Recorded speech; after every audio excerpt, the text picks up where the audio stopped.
turma 91, 92 e 93. Estamos iniciando mais uma aula sendo gravada no YouTube. E quero pedir a presença de Deus através de uma oração. Oremos? Obrigado, ó Deus, pelas bênçãos concedidas a cada um de nós. Muito obrigado, ó Deus, pelas vitórias alcançadas até o prezado momento. Venha ficar conosco nesse dia, que o Senhor possa proteger a cada aluno da 91, 92 e 93. Muito obrigado por tudo e também estenda essas bênçãos aos seus queridos familiares. Em teu nome que te pedimos, em Jesus Cristo, nosso Salvador. Amém. Bom, a gente já está no mês de agosto, como você pode observar. No mês de julho, nós tivemos 23, né? Essa semana aqui 23 e o 27, essa semana aqui. Nessa semana nós tivemos a revisão e recuperação do primeiro e segundo bimestre. Então, aqui foi a oportunidade que você teve os YouTubes gravados e aí você pode assistir essas aulas e aqueles alunos que querem aumentar a sua nota poderão enviar, né, via o meu e-mail essas atividades, tanto do primeiro bimestre como do segundo bimestre. Muitos alunos já enviaram essas atividades. Agora, no mês de agosto, nós podemos observar que nessa data aqui, 19 de agosto, encerra os envios das atividades de recuperação e superação do primeiro e segundo bimestre. E aí, no dia 24 de agosto, será a data no qual a secretaria da escola irá emitir novo boletim com as notas que vocês geraram através da recuperação e superação. Bom, se você tem média 7, não precisa fazer essa recuperação. Agora, se você quiser aumentar a nota, sim. Só que aí, no dia 24 de agosto, aí a secretaria vai emitir esse novo boletim com as notas atualizadas. Eu estou recebendo vários e-mails mandando atividades relacionadas ao primeiro e segundo bimestre para deixar a nota mais acima da média que foi tirada. E você tem essa oportunidade de fazer. Nessa primeira semana, do dia 3 até o dia 6 de agosto, nós tivemos a oportunidade de estudarmos com vocês sobre a localização e a caracterização do continente asiático. E aí você pôde, no livro que você tem, no livro, né, número 9, o capítulo 7, nós já estudamos a localização geográfica do continente asiático. Aqui no texto abaixo nós também falamos sobre o mesmo.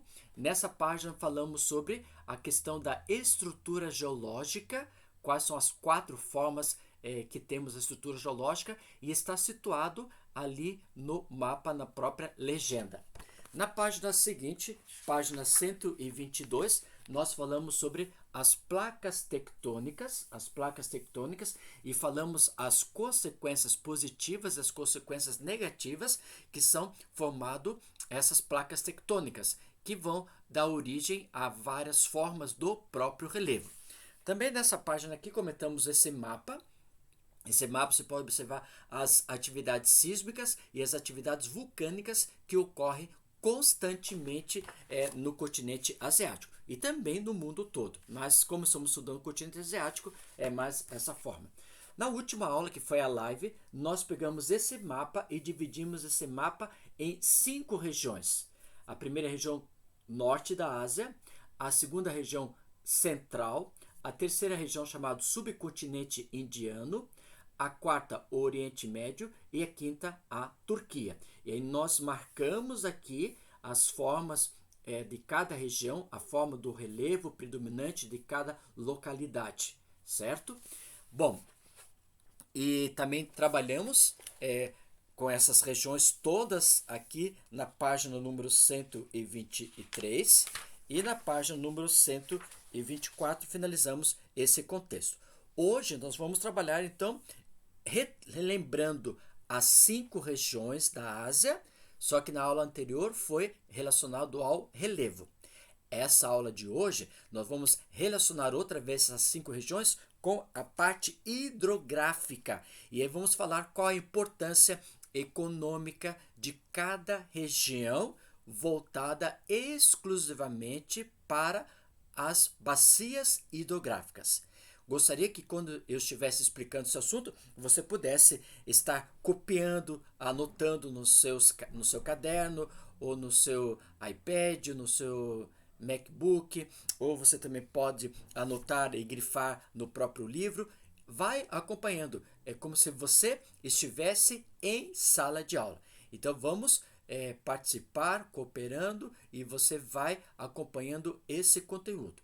Parabéns para os alunos que eu vejo que estão acompanhando, estão grifando, marcando as anotações. Então vamos então agora para o estudo da hidrografia do continente asiático. Vamos lá então?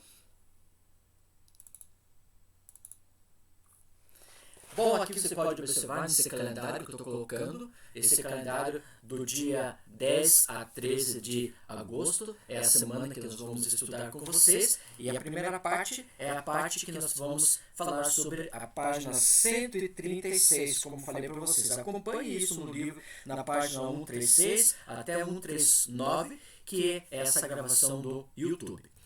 Ainda eu já falei para vocês que na semana do dia 3 a 6 de agosto, nós estudamos sobre a localização e caracterização, que está na página 130 a 131, e também nós estudamos sobre a estrutura geológica e placas tectônicas, da página 131 até a página 134. Depois, na aula do live que nós tivemos, que foi no dia 5 de agosto, nós já estudamos sobre os aspectos naturais sobre o relevo, no qual nós dividimos o relevo em 5 regiões e que foi estudado nessa aula aqui da página 135 e 136. Na aula de hoje, no YouTube, que está sendo gravado, nós vamos falar sobre a hidrografia da página 136 a 139, referindo àquele mapa que nós utilizamos no relevo. Nós vamos colocar as 5 regiões outra vez, focalizando agora no aspecto hidrográfico, ok? Vamos então ao número 1. Lembra do número 1 do mapa que vocês têm, que vocês fizeram lá na página 134. E esse assunto está relacionado lá na página 136, na primeira coluna. E nos diz o seguinte: vertente do Ártico. Quando você fala na vertente, o que significa a palavra vertente? O que significa a palavra vertente? Vertente significa o quê? Todos os rios afluentes e subafluentes desaguam onde? No Oceano Glacial Ártico. Então, quando você fala em vertente, eu falo o seguinte: é o conjunto de rio, juntamente com seus afluentes e subafluentes, que todos desaguam em uma determinada localidade. Como aqui nós temos, então, o número 1, é no vertente ártico, ele deságua no Oceano Glacial Ártico. Por que eu coloquei o número 1 aqui? O número 1 significa o quê? A primeira região que nós estudamos. A primeira região que nós estudamos lá no relevo é chamada o quê? Região norte da Ásia. Então, no norte da Ásia, nós vamos ter o quê? A vertente do Ártico. E ele pode dizer o seguinte: os rios da vertente do Ártico permanecem congelados boa parte do ano. E esse período que vai ficar mais ou menos, você tem um período de 12 meses. Praticamente 8 meses, esse inverno rigoroso que nós temos, essas águas ficam o quê? Congeladas. E aí, quando vem o período do verão, de 4 meses mais ou menos, esse período, então, essas águas ocorre o processo do descongelamento e essas águas começam a ter vida outra vez. Vida, que eu quero dizer, porque nesse período de 8 meses, elas muitas vezes estão o quê? Coberto de gelo. Logicamente que nesse período também ocorre o que eles falam também de navio quebra-gelo. Porque não vai ficar 8 meses o rio inútil. Porque você sabe que tem esses rios quando ficam congelados, é uma camada que temos de gelo. Porque embaixo a água ela flutua normalmente. Então esses navios chamados quebra-gelo, elas conseguem quebrar essas placas e podem transitar nesses rios. Por isso que só que isso é muito caro para a manutenção desses navios, que são quebra-gelo, sendo caro para a economia do local. Então, quando chega o período do verão, eles já ficam mais animados, porque essa região pode transitar grandes embarcações transportando produtos agrícolas, pecuárias, industriais, etc. Agora, quando essas águas se tornam descongeladas, porque acaba o período do inverno, o que acontece? Também a agricultura e a pecuária é favorecida, pelo fato de que essa região não correndo inverno vai ter o processo do período do cultivo dos produtos. E basicamente esse período de 4 meses, 6 meses, conforme a região, né, vão ter os produtos cultivados nesse espaço de tempo quando ocorre o verão. E então, ali lendo, ele permanece congelados na maior parte do ano. Então, quando eu falei maior parte do ano, se o ano tem 12 meses, praticamente 8 meses fica congelado, conforme a região mais próxima ao Ártico, devido ao inverno rigoroso, em função do que? Das elevadas latitudes. Quanto mais perto do polo, mais o inverno é rigoroso.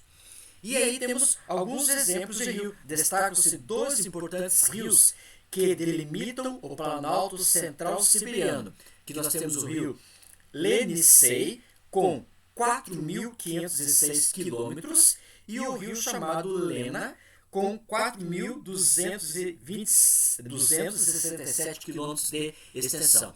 Esses rios, Lenissei e Lena, qual é a importância econômica? No período do verão, ele vai ser essa água utilizada para abastecer as cidades e as vizinhanças que temos ao redor na margem direita e esquerda. Também nós vamos ter o cultivo dos produtos agrícolas e também água favorecida para a pecuária.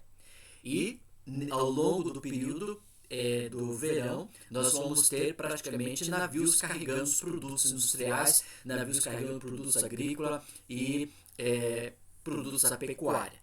Agora, quando chega no inverno, isso já vai dificultar pelo fato de que ficam as águas congeladas. Agora você fala, professor, não tem 4 estações do ano nessa região? Não, só tem 2 estações. A primeira é inverno e a outra é verão. Logicamente que o inverno é mais extenso na região do Ártico, como você pode observar. Esse rio aqui que temos aqui, essa foto, é a região do rio Lenissei.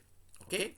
Vamos, olha só, onde fica isso? Aqui, ó, nessa região aqui você pode observar a localidade da planície central siberiana, e bem nessa região nós temos esse rio que é importante. Esse rio deságua então aqui no Oceano Glacial Ártico. Vamos ao grupo número 2, vertente do Ártico. Você pode encontrar a vertente do Ártico, que eu coloquei número 2. O que é vertente? A mesma coisa. É um conjunto de rios, afluentes e subafluentes que desaguam no Oceano Pacífico. E aí eu coloquei aqui o número 2, que você pode observar. Esse número 2 é a região que nós temos, conforme nós estudamos no relevo. E aí você pode acompanhar a leitura na página 136, diz o seguinte: na vertente do Pacífico encontram-se diversos rios que se caracterizam por um regime misto. Então, a primeira característica, regime misto. O que significa regime? Regime para a bacia hidrográfica significa o seguinte: regime como que essa bacia hidrográfica vai ser alimentada por águas. E eu tenho alguns tipos de regime. Eu tenho um regime chamado pluvial. Quando falo regime pluvial, é regime através das águas, das chuvas. Quando eu falo regime fluvial, eu falo o regime que temos águas vindo dos rios. Quando eu falo regime nival, é o derretimento de regiões cobertas por gelo. Uma montanha, como isso aqui é uma montanha coberta de gelo, ela ocorre o processo do derretimento no período do verão. Também nós temos o regime freático, que são águas que vêm do interior, que são chamados aquíferos, ou bolsões reservatórios de água. E eu tenho o chamado regime misto, como está aqui, ó, regime misto. Regime misto é quando é 1, 2, 3 ao mesmo tempo. Por exemplo, no vertente do Pacífico, que pode ocorrer surgimento do regime de águas das chuvas, surgimento das águas do derretimento de placas de gelo que estão nessas áreas montanhosas, como nós podemos observar, né? Formação de gelo, tem o derretimento, e também o regime pluvial através das águas das chuvas. E isso nós chamamos regime misto. E esse regime misto que vai caracterizar a vertente do Pacífico pela grande quantidade de rios que temos nessa região, sendo abastecido pelo derretimento das neves, que estamos nas regiões montanhosas, durante o verão, e pelas chuvas provocadas pelo regime das monções. Nós já vamos estudar no próximo capítulo, né, na próxima aula, relacionado o que é monções. E isso são resultado do regime misto. Agora, qual é a utilidade, para que serve os rios da bacia do Pacífico? E eu numerei algumas utilidades voltadas para a parte econômica.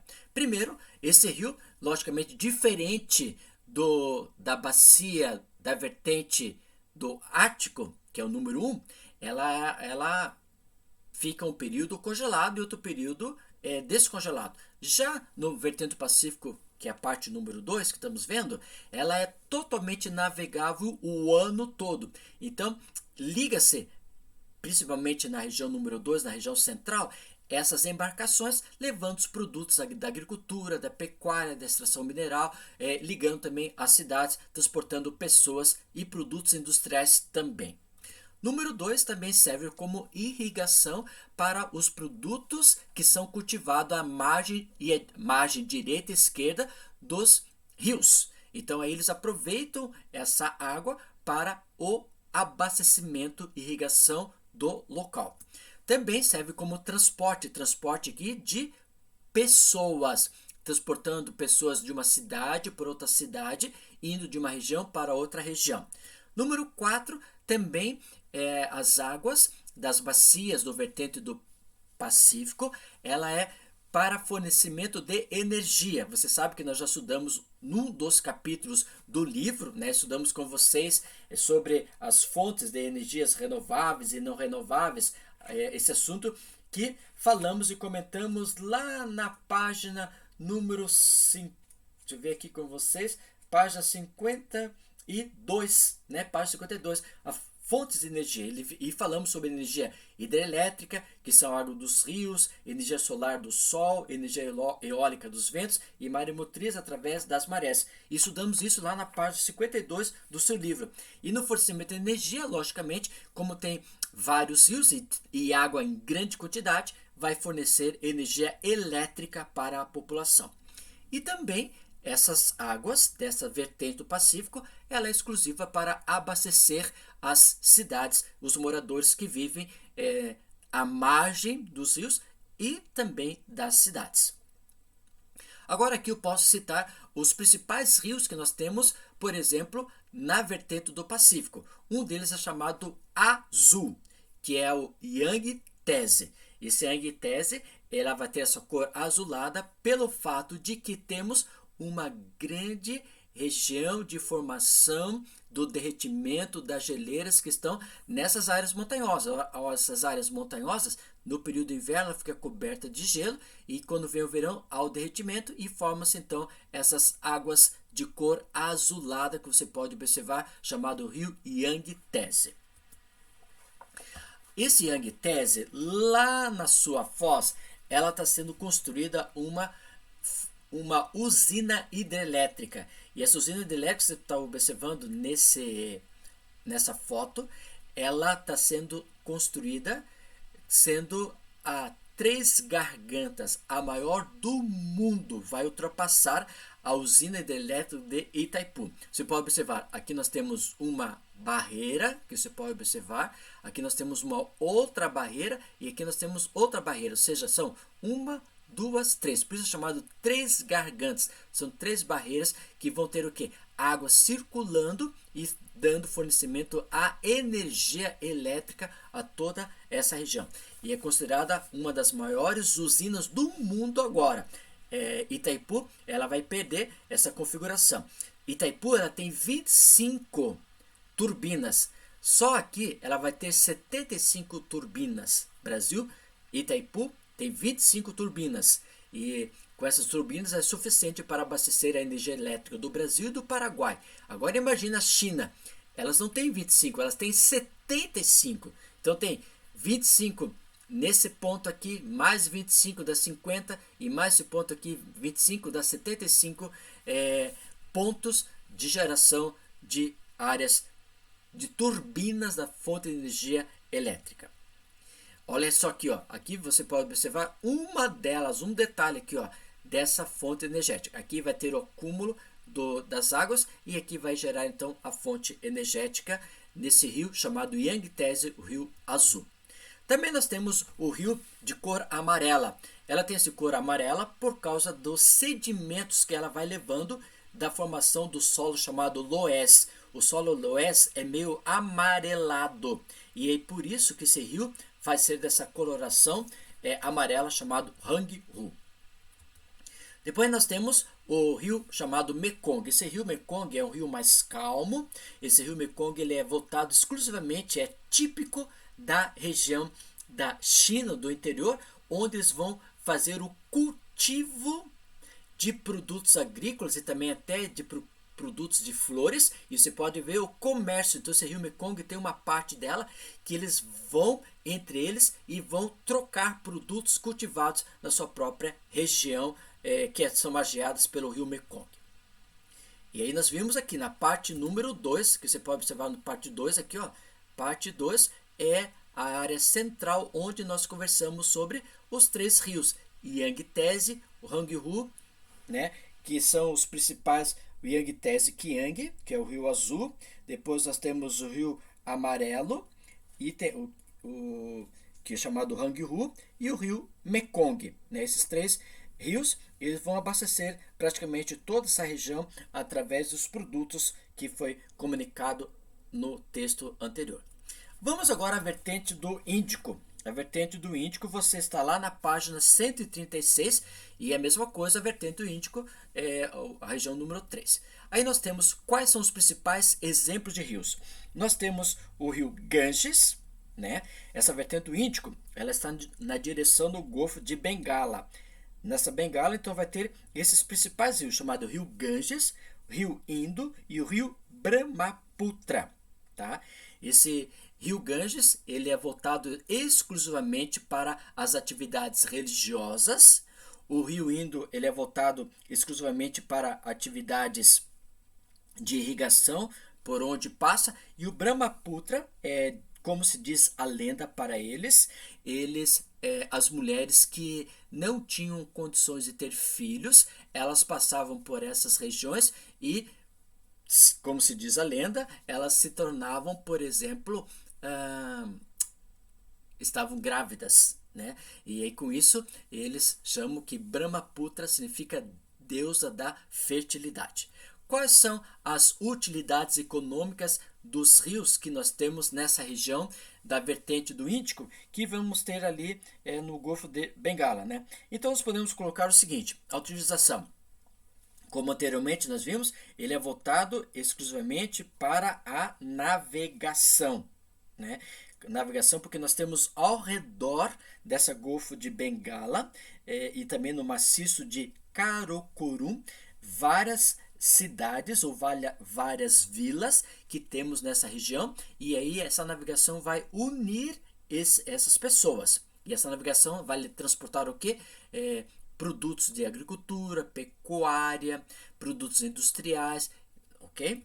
Também serve como o processo da irrigação para o processo da agricultura, como foi citado no texto anterior, e também é voltado para essa região. Transporte de pessoas, tá? Quarto, fornecimento de energia e consumo interno. Agora eu coloquei aqui o número 6, uma questão à parte, que nós não temos no anterior lá, que nos diz o seguinte: purificação. O rio Ganges e o rio Brahmaputra são dois rios muito importantes para o povo que vive na Índia. E eles cultuam esses rios, e principalmente o rio Ganges, porque a história nos diz que um dia, nós vamos estudar isso futuramente, nesse ano ainda, no próximo capítulos, nós falamos que um dia Ganges, ele veio, tomou banho nessa localidade e se sentiu-se purificado. E ao ser purificado, ele se transforma, como hoje nós conhecemos, como o Buda. E é isso, por isso que a questão religiosa, eles vão nesses rios banhar-se pela questão de cultuar as divindades. Aqui nós podemos observar o rio Ganges, que você pode observar o rio Ganges aqui. As pessoas, né, elas vão tomar banho nesse rio. Esse banho do rio é para a purificação dos seus pecados. Como eles dizem, como uma vez Buda já veio a esse rio Ganges, tomou banho aqui, se tornou purificado. Então essas pessoas vão para essa localidade para tomar banho. Os homens tomam banho dessa forma que você pode observar, e as mulheres ficam cobertas o seu próprio corpo para a purificação dos seus pecados. Aqui nós podemos observar também o rio Ganges, né? As pessoas descem essas escadarias chamadas escadarias da cidade de Varanasi. Eles descem, as mulheres vêm dessa forma, cobertas, os homens dessa forma ficam para tomar banho. Aqui você vê que o senhor está com um vaso. Esse vaso aqui eles pegam muitas vezes as águas e levam para suas próprias casas para purificação dos seus pecados, por exemplo. Isso é muito importante na cultura deles, tá? Continuando, nós podemos observar aqui também nessa localidade nós temos na cidade de Varanasi, no rio Ganges, temos o processo da cremação das pessoas. Eles cremam as pessoas. Nesse processo aqui você pode observar essa grande fumaça, tal, assim por diante dessa região, várias pessoas aqui ao longo do mesmo, e eles fazem essa purificação, essa cremação, e acreditando que essa fumaça que vai subindo vai então para as suas próprias divindades religiosas. Nós vamos estudar isso também futuramente. Aqui também você pode observar crianças e pessoas, elas brincam à margem do rio Ganges. Olha só uma grande quantidade de casas, olha só um monte de casas que nós temos ao redor. E essas monte de concentração de casas, ela vai ter o que? O seu rede de esgoto jogado aonde? Dentro desse rio. Então aqui esse rio vai ser o que? Totalmente sujo por causa do que? De elementos que são eliminados pelas residências por não ter, por exemplo, o que nós chamamos de rede de esgoto. Aí as pessoas também transportam produtos aqui, e pessoas que ficam sentadas aqui no muro do rio, e aqui ficam cultuando, observando, e crianças que vêm aqui também purificar, tomar banhos, e pessoas que brincam aqui nessa região. Como você pode observar no rio Ganges, sendo um rio muito importante para os indianos. Outra vez, a mesma coisa, você pode observar esse senhor aqui, ó, que ele está, por exemplo, carregando aqui, ó, água, e essa água eles levam para purificar a sua própria alma. Olha só a água, olha a cor da água que temos aqui, olha essa garrafa aqui, PET, olha a cor dela, ela não é uma cor clara, é uma cor mais amarelada, você pode observar. Então essas águas eles levam para beber em casa, para a purificação da sua própria casa dos lares. E aqui, olha, também nós temos outra pessoa levando um vaso já, olha outra aqui, outra pessoa, olha aqui, ó, como tem pessoas carregando esses PETs ou essas garrafas, esses vasos para levar água. Olha só quanta concentração de pessoas. Por isso que esse rio é considerado um rio, um dos mais poluídos, por causa da grande concentração de pessoas que nós temos. Imagina a pandemia que pega nessa região aí futuramente da Índia, do rio Ganges. Aqui nós temos o rio Indo, esse rio Indo que você pode observar na região da Índia, né? Um rio um pouco mais claro que você pode observar. Esse rio, olha essa cor mais clara, por causa do derretimento que nós temos dessas regiões montanhosas que vai formar esse rio bem mais claro, cor azulada. Depois nós temos o rio Brahmaputra, como nós comentamos também. Esse rio Brahmaputra, como foi contado para vocês, é um rio considerado a deus da fertilidade. E aí nós falamos o número 2, é o número 1 já, né? O número 2 também comentamos, e o número 3 que foi comentado agora, que na vertente do Índico, em direção ao Golfo de Bengala, destacam-se os rios Ganges e o rio Brahmaputra. Seus cursos atravessam cidades com expressiva concentração populacional. O rio Indo nasce no maciço de Karakoram e, após percorrer a longa extensão sobre terrenos de planície, lança suas águas no Mar Ártico. Todos nessa região aí, concentrados na região do número 3, subcontinente indiano. Vamos agora para o número 4, a região do Oriente Médio. Ali na região do Oriente Médio, que você pode observar lá na página 137, na primeira coluna, já no segundo parágrafo, percorre a região do Oriente Médio o rio, por exemplo, chamado Tigre, com 1.950 quilômetros de extensão, e o rio Eufrates, né, com 2.760 quilômetros de extensão. E esses rios nascem na Turquia, percorrem a Síria, percorrem o Iraque e desaguam no Golfo Pérsico. E isso é muito importante nessa região, como o rio Tigre e Eufrates, que nós podemos observar. Agora, qual a utilização deles? Eu coloquei o primeiro ponto, diz assim, conflitos internos. Um dos problemas que existe no conflito internos para eles é o quê? É devido a pressões pelo consumo de água. Então, por exemplo, se eu tenho ouro branco, eu tenho muita água. Como tendo muita água, eu sou rico nessa região. Só que, se na outra região não temos água em grande quantidade, e sim nós temos o ouro negro, nós temos então grande quantidade de petróleo. Então, eles brigam entre eles pelo esse conflito. E esse conflito interno é muito pela pressão de águas. E aí tem projetos constantemente para captar essas águas entre esses países para ter água suficiente para eles. Também é o mesmo tópico que eu citei no número 3, 2 e 1, relacionado à navegação, projetos de irrigação que estou colocando aqui, que, como por exemplo a Turquia, né, eles querem, como a Síria, como o Iraque, eles querem fazer o quê? Represas para captar água para ter no seu próprio país, quando essas águas que nascem na Turquia e passam por essas regiões desses países que foram citados. Também transporte, a mesma coisa, fornecimento de energia. Com isso, eles vão aproveitar essa grande quantidade de água que passa por essas regiões para formar, por exemplo, locais de fornecimento de energia elétrica.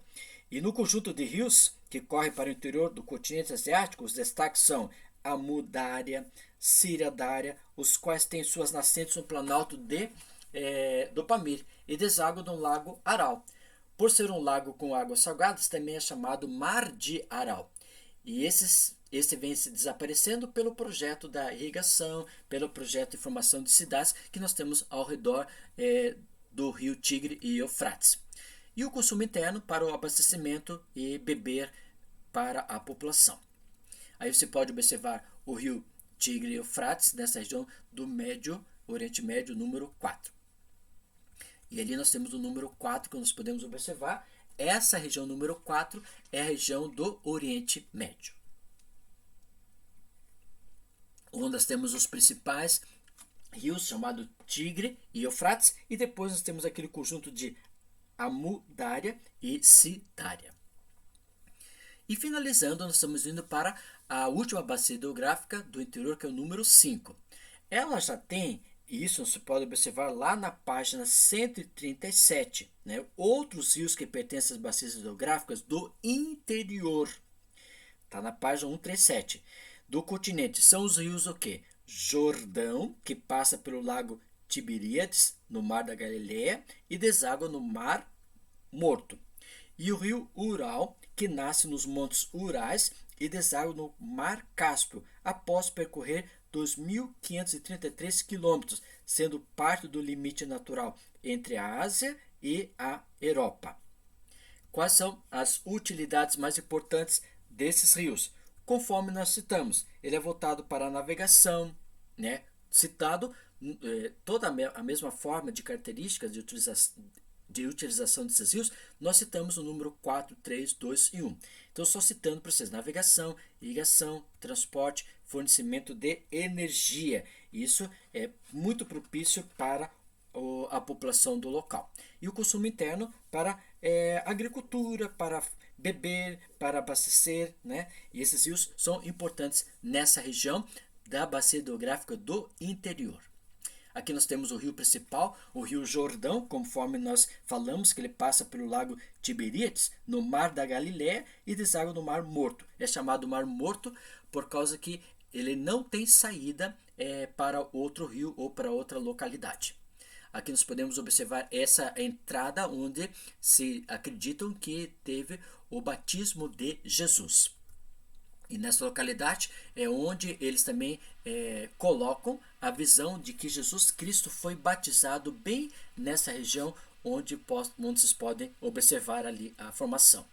Aqui também é toda essa área aqui do Rio Jordão. Logicamente, esse Rio Jordão foi hoje totalmente voltado para a questão do turismo, né? Então eles formularam tudo isso aí. Essas grades que você pode observar, aqui transitam as pessoas para ser batizadas no Rio Jordão pelos ministros do evangelho que ocorrem, ou ministros evangélicos que são levados para essa localidade. Tá? E aí nós falamos o número 1 da região da vertente do Ártico, o número 2 a vertente do Pacífico, a número 3 vertente do Índico, número 4 vertente do Oriente Médio, que é a Turquia, né? O rio Tigre e Eufrates, e as vertentes da bacia do interior que nós citamos com vocês. Bom, você já pode ler e realizar as atividades da página 138 e 139 relacionado, por exemplo, a questões relacionadas à atividade do relevo, das placas tectônicas, das atividades vulcânicas, estudar também relacionado à formação das principais áreas que nós temos da hidrografia deles, ok? Essa página 138 e 139 você vai realizar e eu vou observar isso mais à frente. O próximo assunto nós vamos falar sobre o clima da página 139 a 141. E muito obrigado pela sua atenção. Obrigado porque você esteve junto comigo estudando a hidrografia do continente asiático. Relembrando, nós temos número 1, que é a região norte, que é a bacia vertente ártica. Número 2, região central da Ásia, que temos a vertente do Oceano Pacífico. O número 3, região subcontinente indiano, que é vertente índica. O número 4, o Oriente Médio, que nós temos os rios como Rio Tigre e Eufrates nessa região. E o número 5, a bacia do interior, né, nessa região, que temos o Rio Jordão, por exemplo, que é o mais importante, e o Rio Ural. Esse estudo nós focalizamos as 5 regiões da Ásia, falamos sobre o relevo e falamos sobre o clima, sobre a hidrografia, falando a atividade econômica de cada uma delas. Muito obrigado pela sua atenção. Você pode realizar essas atividades na página 138 e 139 e no final do mês de agosto eu irei ver essas atividades através da plataforma de Class. Vai grifando, marcando e obrigado pela sua participação. Que Deus possa abençoar você ricamente. Oremos, que a tua presença, ó bom Deus, possa estar com cada aluno das turma 91, 92 e 93. Que eles possam sentir o desejo de ter sempre no coração Jesus Cristo. Estenda essas bênçãos aos seus queridos familiares, em teu nome que te pedimos, em Jesus Cristo, nosso Salvador. Amém. Turma, muito obrigado, que Deus possa abençoar você e você possa ter esse dia com muita paz e amor. Tchau, tchau, fui.